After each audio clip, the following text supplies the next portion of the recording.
Much warmer weather can have a dark side, of course, and tonight there is a new projection that rising seas due to climate change could cause a whole lot of damage much sooner than anyone had previously thought. The report from our Chief Environmental Affairs correspondent, Ann Thompson. That is one angry Atlantic. The ferocious surge of the Atlantic, powered by Hurricane Irene last August, moved a lifeguard tower. Whoa, look at that. The house is taking off. Broke through a seawall and sent water rushing into the streets of New York's Long Beach.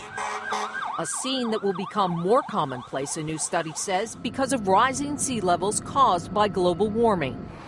Benjamin Strauss of the nonprofit group Climate Central says the odds of a 100-year flood happening by 2030 doubles for 2/3 of the places studied. We found that a once 100-year flood becomes a once a decade flood fastest in Southern California, where we expect to see that within a couple of decades. Who's at risk? By 2030, the 5 million Americans living on coastal land less than 4 feet above high tide lines.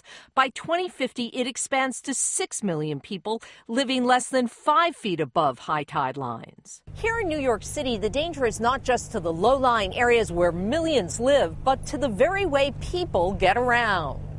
The funnel-shaped New York harbor could worsen storm surges that could flood the city's vital subway system.